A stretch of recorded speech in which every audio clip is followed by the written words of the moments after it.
These are very much our first impressions, but it's a fair bit smaller than the Xbox, very slim and stylish. Plus it's got a cool neon light. The design of it gives it a bit more personality than the Xbox, I think. Yeah, I like the look of it a lot, especially the vents at the back. It makes it look like a spaceship.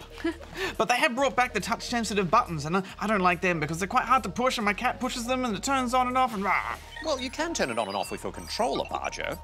My sensors have observed that the PS4 runs hotter than the Xbox, which makes it a bit noisier than the Xbox One when it's in use. True, but the PS4 is still quieter than the PS3, so it's not a huge problem. Guys, I really love the new controller. The old thumbsticks have been swapped out for new ones with little ridges around the edges, which means no more sweaty thumbs slipping off them. Plus, they're a bit further apart, so you don't knock your thumbs together. I think it's much better than the PS3's controller. It just feels better in the hands, but still feels like a PlayStation controller. It's also got a touchpad on the top that clicks in like a button, so I'm interested to see how developers use that in games. You can also plug a headset into the controller, which is a big deal for chatting with friends online. You can now party chat no matter what you or your friends are doing on the console. There's a tiny speaker on the front too, so some games will play sounds from it like a Wiimote. And I really like the new share button because by pressing it you can share pictures and video of your games with your friends. Yes, but right now those features are very limited, so I hope they evolve that a bit more in the future. I also wish they'd evolve the menu operating system. It's not too far removed from the previous one, and PlayStation 3's was pretty confusing and clunky. It's also important to note that if you want to play online with PlayStation 4, you'll need to subscribe to PlayStation Plus, which does cost money. But much like the Xbox One, you only need one account per console. We also haven't been able to test out the remote play with the PlayStation Vita, and that's a pretty big feature, so we'll have to get back to that when it becomes available, Hex. Okay guys, should we check out one of the PlayStation 4's launch titles? Knack. Well, Knack, let the adventure begin.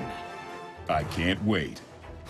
There's a war afoot between the humans and goblins, but one clever scientist has discovered a secret weapon, Knack. He's a living swarm of magical ancient relics. He might start off small, but by absorbing more relics, he can grow into a giant rock monster. Yeah, it's definitely a cool power. I wish I had my own pet Knack. And when all the tiny bits of rock are flying around, you get a taste of that new PS4 hardware at work. It looks great. You can also use a handy dodge to duck out of the way of enemy attacks, which is cool. The game is a hybrid of platforming and beat-em-up action, and I fear I must complain about the level structure. The game only allows you to move through very small areas, so the platforming is awfully basic.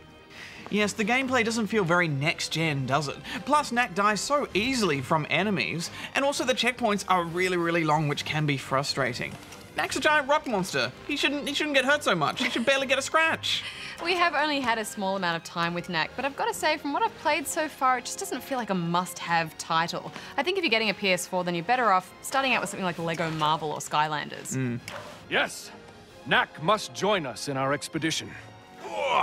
A lot of Spawnlings have been asking us which console should you get, and it's always a tough decision.